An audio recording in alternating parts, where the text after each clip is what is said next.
All right, I'm going to mess with your mind a little bit more, make it hurt. So let me give you a little brain teaser here. Suppose I gave you the following number.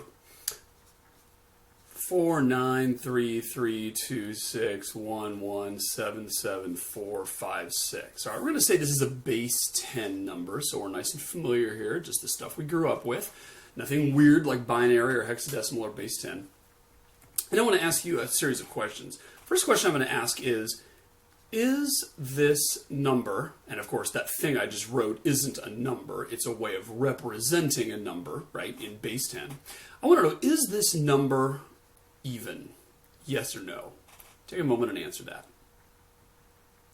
I'll bet you said yes, and yes is the correct answer. And that's because you learned the trick from a very young age that if you just look at the last digit, and the last digit is 2, 4, 6, 8, or 0, you know it's an even number. And if it's anything else, it's an odd number.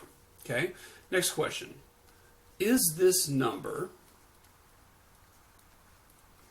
divisible by 5? Take a moment and answer that one.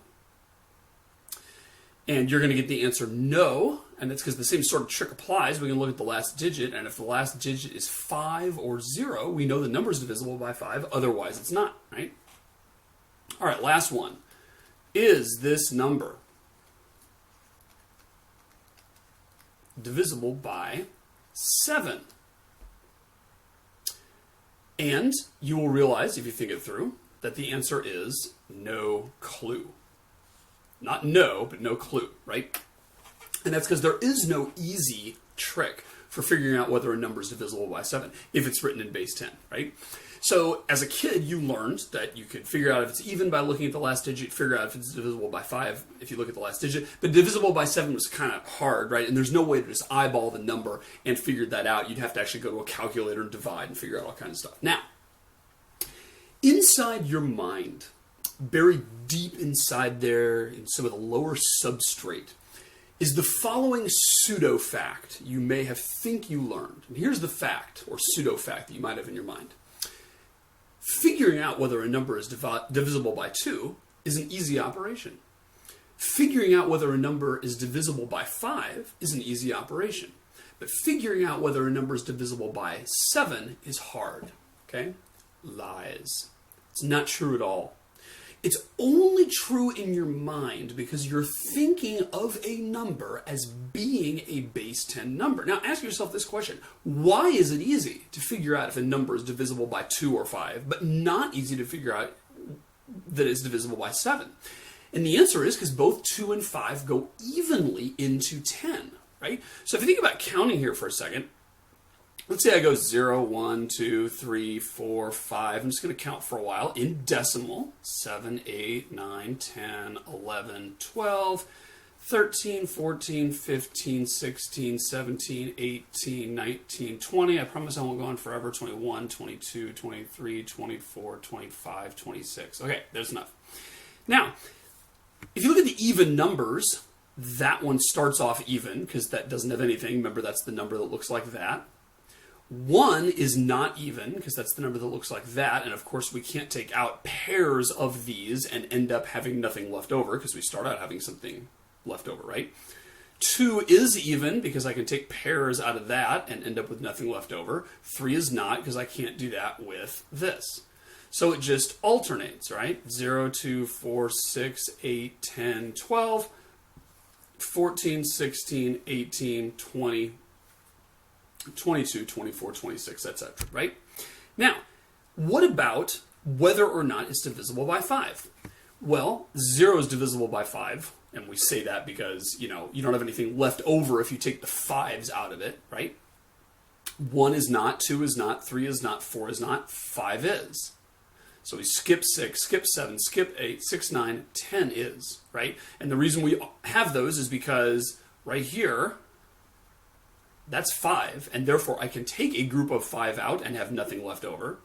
But if I had a 6th one, like I will there, and a 7th one, like I will there, and an 8th one, like I will there, and a 9th one, like I will there, I don't have an even number of 5s yet, or not an even number of 5s, but I don't have whole 5s that I can take out yet. But as soon as I add the 10th one, now I'm back to being even, right? I'm back to being legit in terms of being able to take 5s out of this and end up with nothing left over, right? So it just turns out to be 0, 5, 10, 15, 20, 25 in this list. Now, I know you know that, right? I know that you didn't need me just now to show you what the even numbers were or the numbers that were divisible by 5 in the series 0 through 26, right?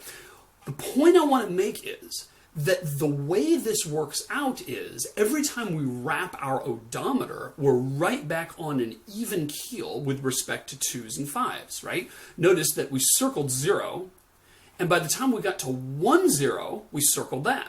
And by the time we got to 2, 0, we circled that, right? And by the time we get to 3, 0, we'll circle that. And that's because every time we move 10 forward, every time we add 10 to this box, we are back to where we started with before we added that 10 with respect to whether we can take 2s out and have nothing left over. And the same thing is true with 5s, right? Every time we get through a group of 10, we have added 2 more sets of 5 by the time we roll our odometer over, right?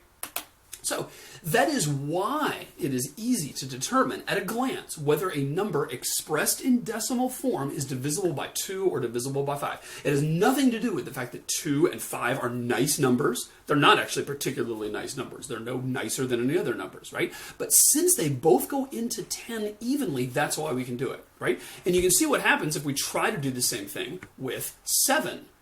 0 divisible by 7. 1, 2, 3, 4, 5, 6, 7. 8, 9, 10, 11, 12, 13, 14, 15, 16, 17, 21, etc., right? You can see it's totally, there's no rhyme or reason to it, right? We circled the 0 there, but we didn't circle the 1, 0. We circled the 7, but we didn't circle the 1, 7. We circled the 1, 4, but we didn't circle the 2, 4, or the plain old 4, right? So 7 just turns out to be crazy with respect to a base 10 system. Now, suppose we chose another base. Let's count instead in base 5. 0, 1, 2, 3, 4. What do I write next? Quick. What do I write right now? Next. A lot of students say 5. No. 1, 0. Because there is no digit 5 in a base 5 system. There is no digit 10 in a base 10 system, and there is no digit 5 in a base 5 system. So just remember that, right? And I want you to look at that number and just repeat after me. 5. Just say the word 5. Look at that number carefully and voice 5. Think deeply about the word 5. Just go ahead right now and look at that number and say 5, okay? And then we have 6, 7, 8, 9, 10. Boy, it's weird, isn't it? Looking at that and saying 10, but it's true. 2, 1, 2, 2, 2, 3, 2, 4, 3, 0. By the way, it's okay to call that number 2, 3 out loud. Just don't call it 23, because it is not 23. It is simply 2 followed by a 3, right? Now, is it easy to figure out whether a number is even? We know that this number is even, as is this, as is this, as is this, right? I'm just circling every other one because that's the definition of evenhood, right, or evenness. And you will look at this and you will realize that it is not at all easy to look at a base 5 number and look at the last digit only and tell you whether it's even or not. Because sometimes I'm circling the 0, but I didn't circle the 0 at the end there. Sometimes I circle a 4, but I didn't circle the 4 at the end there. Sometimes I circle a 3, but I didn't circle the number 3 at the end there, right? And so, since 2 does not go evenly into 5, we end up with this thing where it is simply impossible to tell, right? Now, I know what you're thinking. You're thinking I'm a ball-faced liar. You're like looking at this going, God, what am I even learning in this math class, right? Here Stephen is trying to convince me that 13 is an even number. What is this guy smoking, man? I'm spending my time listening to this guy teach me math, right? I'm going to go crazy. Okay, but look, I never said 13 was an even number. That would obviously be nonsensical, right? Didn't say that. What I said was 1, 3 in base 5, and I could write that out if it's not clear. 1, 3 in base 5 is even, and that's because that's not the number 13. That is the number 8, because we have 1 in the 5's place, and we have 3 in the 1's place. Therefore, the value of this thing is 1, 5, and 3 1s. And so we're going to end up getting 8. And I think you'll agree 8 in base 10 is certainly an even number. Man, this stuff can mess with your mind, right? 1, 3, that looks as odd as you can get, right? What could be odder than that? Yet it's an even number. Heck, it looks prime, not a prime number. In fact, it's a power of 2, right? Because 8 is a power of 2. 2 cubed, right? A perfect cube, and yet it looks odd in that other base, right? And that just goes to show you that all that matters is what is the number, not what digits are used to represent it, okay? So, what we're going to talk about this episode, or this segment rather, is essentially how to convert between bases.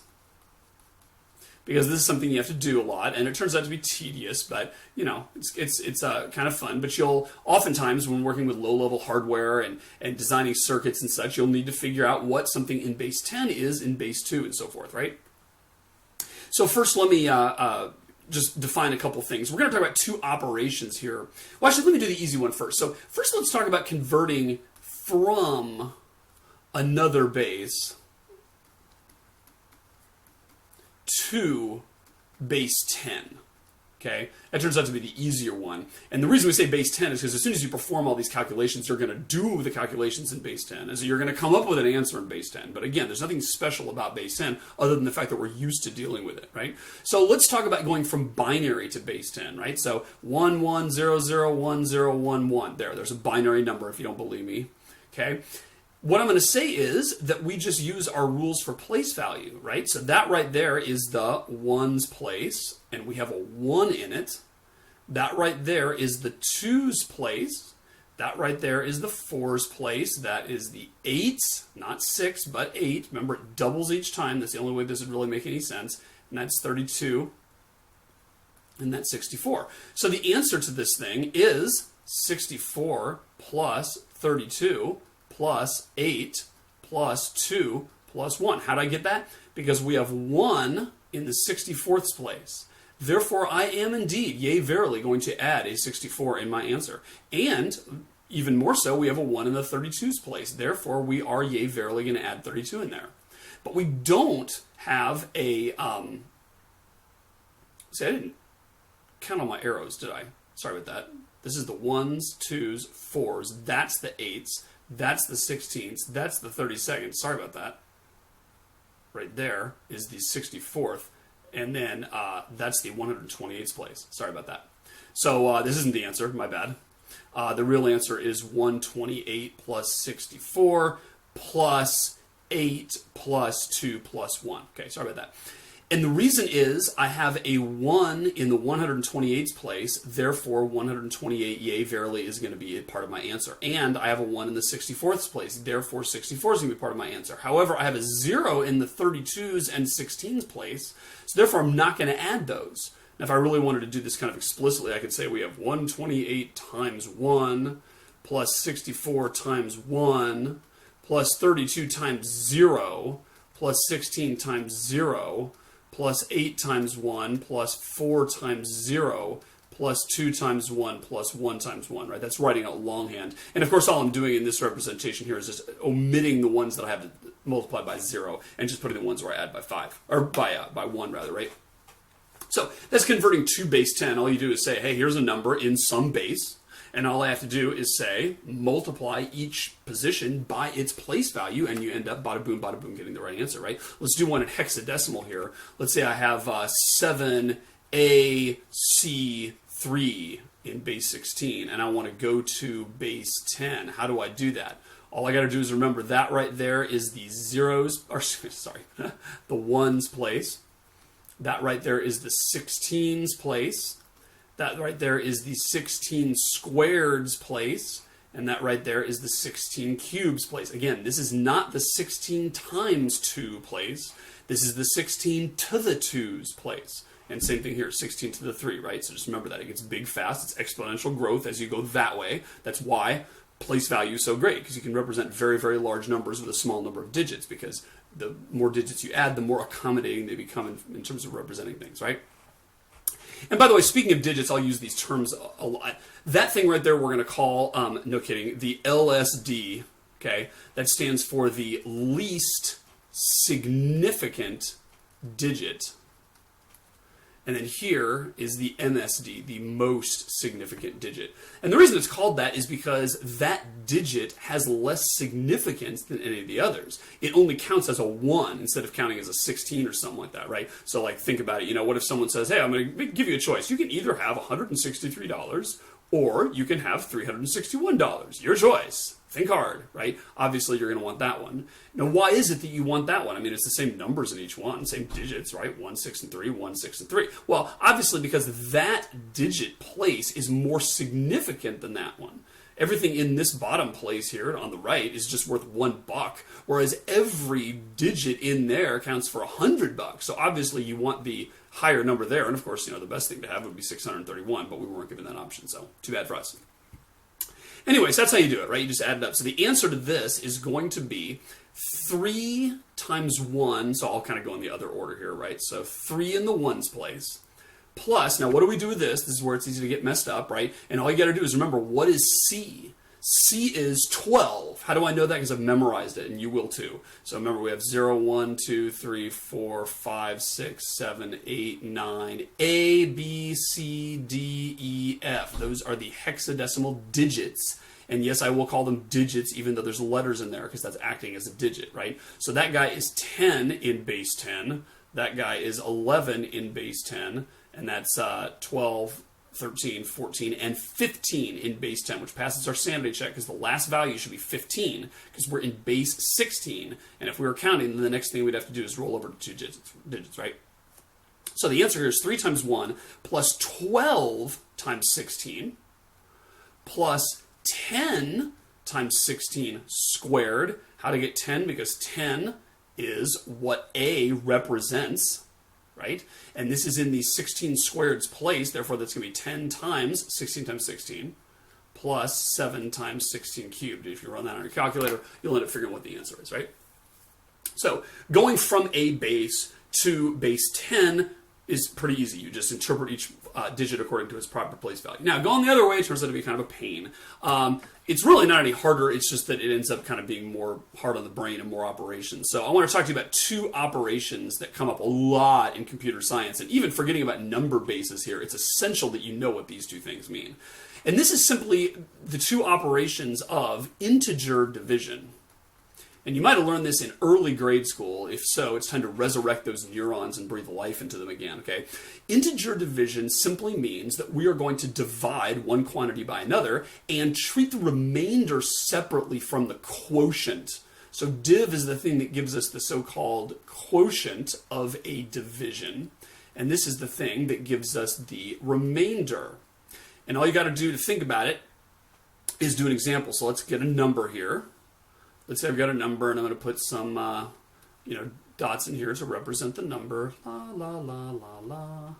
And of course, if we wanted to, we could represent this in some representation scheme, but I'm not going to do that right now. I'm going to say, that number right there.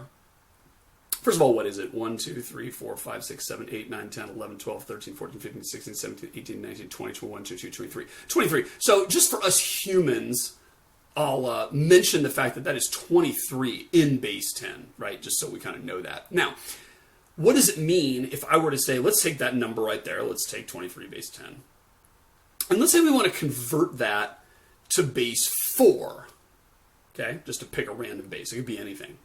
What we're going to do is we're going to take the div and the mod of 4. We're going to use those operations back and forth. So first of all, let's talk about what integer division is. So if I want to know what 23 base 10 div 4 is, that means simply how many whole groups of 4 can I take out of this thing? It's as simple as that. So if I go down here, I say, well, there's a group of 4, and there's a group of 4, and there's a group of 4, and there's a group of 4, and there's a group of 4, and oh, I'm done. I can't take out any more groups of 4. And if you're doing regular, decimal point division, you would end up saying, oh, we have 3/4 here or whatever. But what we're doing with integer division is we're just saying, how many whole copies of 4 can I take out? And the answer is 5. Therefore, this is going to be 5. Why 5? Because there's 5 different groups of 4. And then the remainder is just the remainder. So if I say, what's 23 mod 4, that's going to be 3. Why 3? because there are 3 left over. So that's what div and mod mean, and you need to know what those operations are just for life in general in computer science, in addition to doing number bases. By the way, just a quick sanity check on mod. Notice that if I'm doing something mod 4, say, the answer is always going to be between 0 and 3 for the remainder, right? I'm never going to get a remainder of 6 if I do something mod 4. And that's because if I have 6 left over, well, then I'm not done yet, right? I could take out a whole group of 4 left and then only have 2 left, right? So I haven't taken out all the groups of 4 that I can if I end up with a remainder of 4 or higher, right? I couldn't get a remainder of 4 if I'm doing something mod 4 because I would take out all of the groups of 4 and have nothing left, right? So that would be a remainder of 0, not a remainder of 4, okay? Now, let's talk about the algorithm here for converting to another base, right? So let's say we're going to convert to base, we'll say we're going to do to base 2 here. And I'm going to give you a decimal number here, right? So I'll say 75. So 75 base 10. And what I want to do is convert that into base 2. Now, here is the algorithm that we're going to use. It's basically 2 steps that you repeat in a loop, right? First, you basically divide and you take the mod. So take the mod of the number by the base. That's the first step. You do the integer division and get the mod, and then that is your LSD. That's your least significant digit right there, which passes sanity check, because if we're converting to base 2, we know that the mod of anything, mod 2 is going to be either 0 or 1, and lo and behold, those are the digits we better end up with our answer in, right? Same thing, if we're converting to base 16, we know that if we take the mod by 16, we're going to end up with a number between 0 and 15, which is precisely what we need to fit in our number scheme, okay? So you mod by the base, and that gives you the LSD. And then what you do is you div by the base. So really, you do those 2 operations together, and you get the remainder and the quotient all at once, right? But conceptually, we're doing 2 different things. We're saying, what is the mod when you divide by 2? And then, what is the quotient when you divide by 2? And then we say, if it's 0, we're done. If it's anything else, then we move left 1 place and go to step 1 with that smaller number. Okay? Sounds worse than it is. But here's what's going to happen. We're going to say 75. Okay, great. Let's take that mod 2, and what are we going to get? And you can probably tell just by looking that this is going to be 1, right? And if you didn't get that, think it through. Mod 2 is essentially saying, is this thing even or odd? And if you have an odd number and you divide it by 2, your remainder is going to be 1. That's the definition of odd. And if you divide by 2 and you end up with no remainder, that's going to be a 0, right? For your remainder. So when I do 75 mod 2, I'm going to get 1. Then I'm going to do 75 div 2, right? And again, those 2 happen together. But if you take 75 div 2, then that's basically asking, what is the integer division here? How many groups of 2 can I take out of here? And sort of eyeballing this, I'm feeling like the answer is 37. Let's just double check that, right? 37 times 2, 7 times 2 is 14, and 1, 3, 6 is 7, 74. Great. So if I take out if I take out 37 2s, I'm going to get 74 worth of 2s. Therefore, that 1 extra one is in fact my remainder, and my quotient is going to be 37. So what I've learned here is that my least significant digit is going to be that 1. And so if we write the number down here, we know that we've got a 1 in the least significant place. Now, we take the div and get our 37, and since that's not 0, we simply go back to step 1, and we say, let's mod that by 2. And if we mod that by 2, we also get 1, because this is still odd. 37 is still an odd number.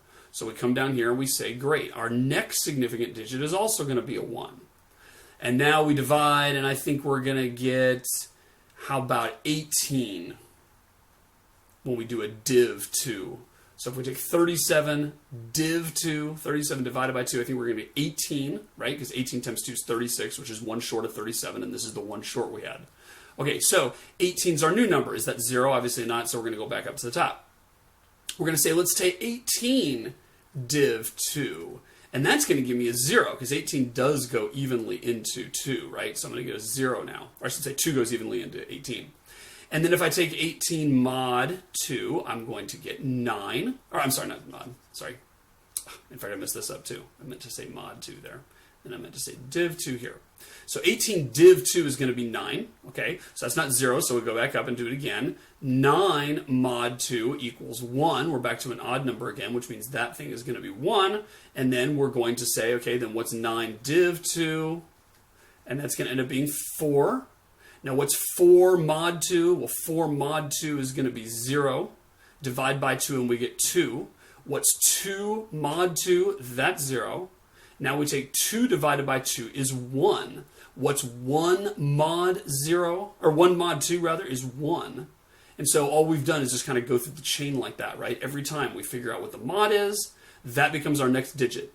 Then we divide, and if we're not to 0 yet, we go back and use that as our next digit to mod by, and we just crank through this thing right to left. And let's just sanity check this to make sure this worked, right?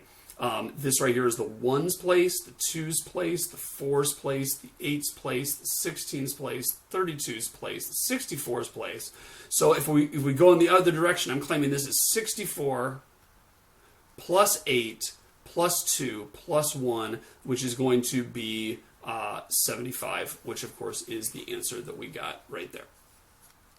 Okay, any computer program you find can do this, easier than that, but just to understand the sort of the formula for how do you go through it, right? What you're doing is you keep doing the remainder division, because whatever the remainder is, that's the part that's left over for that digit. And then when you divide by the base, you're essentially taking the number and shrinking it by a digit, right? If I have 150 and I divide by 10, I get 15. And that's because I shifted all the digits to the right and said, hey, you were the hundreds place, now you're the tens place. You were the thousands place, now you're the hundreds place. You were the millions place, now you're the 100,000s place. And just shift all down the line, right? So every time I do step 2 of that algorithm, I'm shifting the number down, which is dividing it by 10 or whatever the base is, dividing it by that, dividing it by that, dividing by that. And however much I have left over at each step is the mod, and therefore that's what that particular digit is, right? Let's do one last example, converting to base 16 this time. And again, 2 and 16, I do most of my examples with that just because those are the two that we're going to use a lot. So let's make up another number here. Let's say 4,893, base 10, and we want to go to base 16. All right, so how are we going to do it? First, we're going to take 4,893 and we're going to mod 16.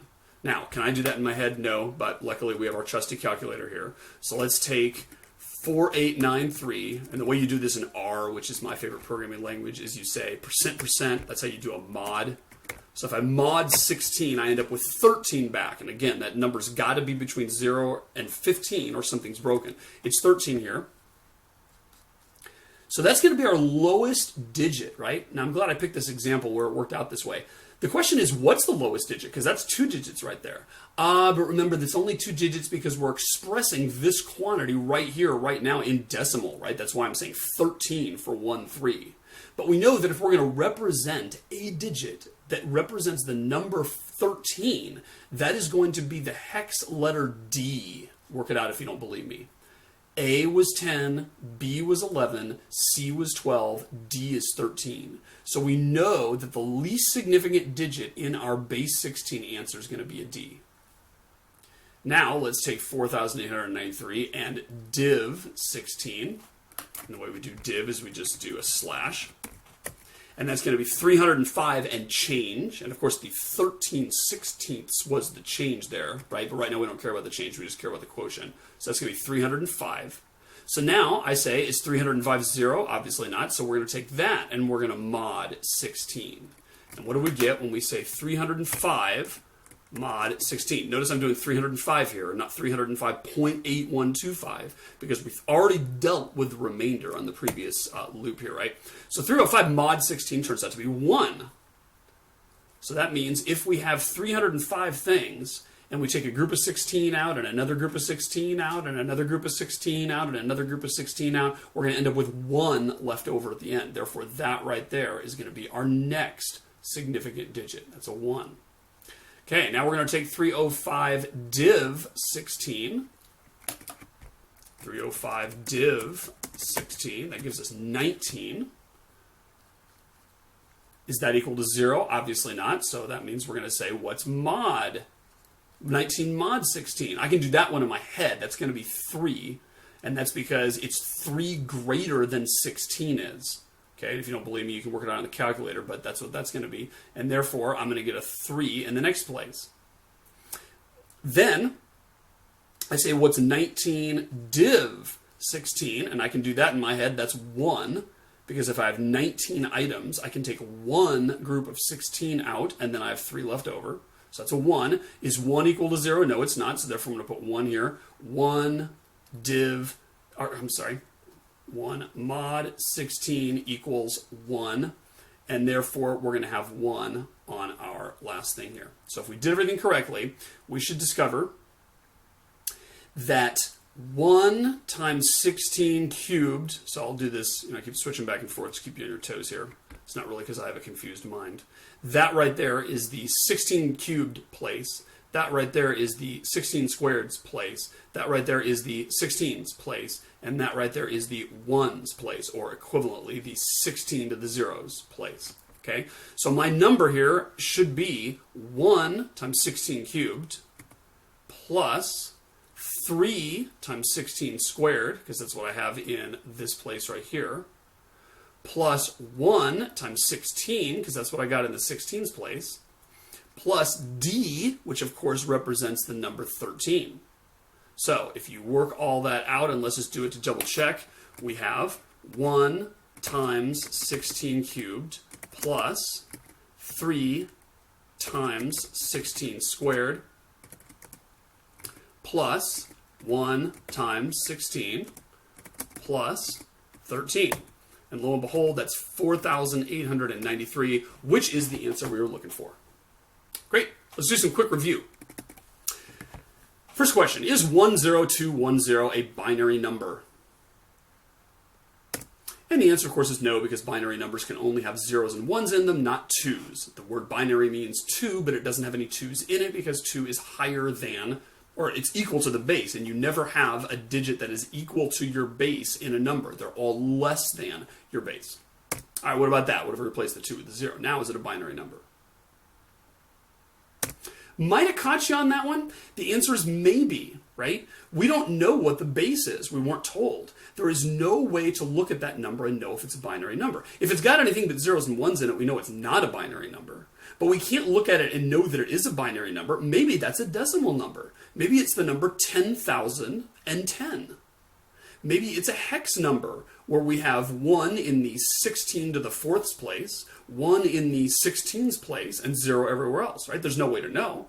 If I look at a movie and it's 101 Dalmatians, right, 101, that is interpreted as a decimal number. That looks very binary, right? 101 looks like a binary number. And in fact, it is, if we want to interpret it that way, it would be the number 5. But if we treat it like they wanted us to in Disney, it'll be 101. All right, so let's put a 2 on there just to kind of be done with this. Now I'm giving you a binary number for sure, and you know that because I'm being explicit right here with the 2. Okay, 10010. Is that an even number? Tell me at a glance. Answer is yes, because it ends with a 0. And every even number in a binary number is going to end with a 0. And that's because 2 goes evenly into 2, which means that if I start off with 0, that's even. 1 is not even. 10 is even. 11 is not. 100 is. 101 isn't, right? Every time I increment, I go from odd to even to odd to even to odd to even. And I roll over exactly even with that, right? Because every time I roll over to 0, I am increasing right then another decimal place. What about that big honking thing? Is that an even number? Quick. And by the same rule, no, because it ends in a 1. None of the rest of the digits even matter in terms of evenness. Is it divisible by 3? And And the answer, no clue. Of course, you could figure it out, but this is not something that's easy to tell at a glance, just like it wasn't easy to tell whether a decimal number is divisible by 7 at a glance. And that's simply because 7 doesn't go evenly into 10. 3 does not evenly go into 2, therefore there's no easy way to do that. What if I give you this number? This is a base 6 number, note.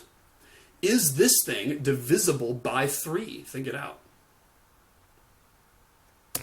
Answer is going to be yes. And that's because 3 does go evenly into 6. Therefore, any number ending with 0 is going to be divisible by 3. If it ends in 1 or 2, it's not. If it ends in 3, it's going to be divisible by 3. And if it ends in 4 or 5, it's not. And remember, it can't end in 6 because we do not have a 6 in a base 6 system. So 0 is divisible by 3, 1 and 2 are not, 4 is divisible by 3, 5 and 6 are not. This, because it goes in evenly, allows us to look only at the last digit, and if the last digit is a 0 or a 3, we know it's divisible by 3. This is just like in decimal. If it ends in a 0 or a 5, we know if it's divisible by 5. How about this big honking thing? Is this an even number? This is obviously a hex number here. Is this even? And the answer is going to be no. We can tell if it's even because 2 goes evenly into 16. And so basically what we're going to say is that if the number ends in 0, it's even, or if it ends in 2 or 4 or 6 or 8, right? 0, 2, 4, 6, 8. That was the same as for decimal. But additionally, it could end in B. Oh, I'm sorry. It could end in A, or it could end in C, or it could end in E, right? Because 0, 1, 2, 3, 4, 5, 6, 7, 8, 9, A, B, C, D, E, F. Everything I said loudly there is something that if it ends with that, it's going to be an even number. And D, which represents the number 13, is certainly not going to be an even one there at the end, right? So you can tell a hexadecimal number at a glance whether it's even simply by whether the last digit is even. And remember that A, C, and E are also considered even because they are part of the pattern. All right, now let's do some conversions. I give you that base 2 number, that binary number. What is it in base 10? Work that out on paper and then see if you get the same answer I do. I believe you should have gotten that. 211 base 10. How do you get that? This way. This is the 2 to the 0's place, or the 1's place. This is the 2 to the 1's place, or the 2's place. This is the 2 to the 2's place, or the 4's place, 8, 16, 32, 64, 128. And we know that we have a 1 in those positions. The 1's place, the 2's place, the 16's place, the 64's place, and the 128's place. And therefore, you add all those up, which is the same as 128 plus 64 plus 16 plus 2 plus 1. You will get 211 base 10, or I'm a monkey's uncle. Now let's go the other way. I got 107 in base 10. What is that in base 2? Work that out on paper. I believe that's the answer. 11010111. And how do you get that? This way. You take 107, divide it by 2, and that gives you 53. Mod by 2 gives the remainder of 1. So each one of these lines here, I've done the division and gotten the mod and the div both at once, right? So it just kind of is easy to do that, right? Because you do those 2 steps at once. So 107, we can take out 53 sets of 2, and we have 1 left over. Therefore, that tells us that our least significant bit is going to be a 1. And then we say, great, now let's take 53. If we divide that by 2, we get 26 with a remainder of 1. Therefore, this next digit here is going to be a 1. And then we do it with 26. We end up getting a remainder of 0. That's 0, etc., etc. We go all the way down until we're done, and that's going to give us 11011011. All right, base 16 here. What if we have 94,367? What is that in base 16? Work that one out. I believe it's going to be 1709F in base 16. And how do we do that? We say let's take take 94,367 and divide by 16, getting the quotient and the remainder. The quotient is 5,897. The remainder is 15. Therefore, our least significant digit is going to be an F, because F is the number 15 in this scheme. F represents 15. Therefore, we were real close to being able to get one last group of 16 out of this, but when we started with 94,367 rocks, we could only take out 5,897 groups of 16, not 5,898, but 5,897 groups of 16, and then there were 15 left over. Therefore, F is the least significant digit.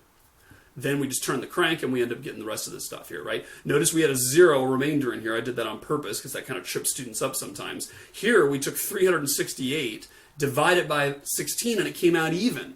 We had a remainder of 0. That does not mean you're done. You're not done until the quotient equals 0. But that does mean we're going to have a 0 in our answer right here in the 256's place, right? Which is the 16 squareds place. So don't forget to write the 0 down if you get it, and then continue with the rest of the digits. And then last one is, what is this thing, ABC023, in base 10? And there's your answer, 11,255,843. And all I did was this. I said we've got 16 to the 0, 16 to the 1, 16 to the 2, for each place in the value. The least significant digit was a 3, therefore I've got 3 1s. Then I had a 2 in this one, which means I have 2 16s. Then I have a 0 here. Again, don't miss that. If you have a 0, you still have to count that as 0 times whatever that place is, so that the next place is something times 16 cubed, right? 16 cubed is multiplied by 12, because that's what C is. Then 16 to the 4th is multiplied by 11, because that's what B is. And then 16 to the 5th is multiplied by 10, because that is what A is. So now you know how to convert back and forth between binary, hex, and decimal. It's not rocket science, but it's a matter of turning the crank and not making any errors.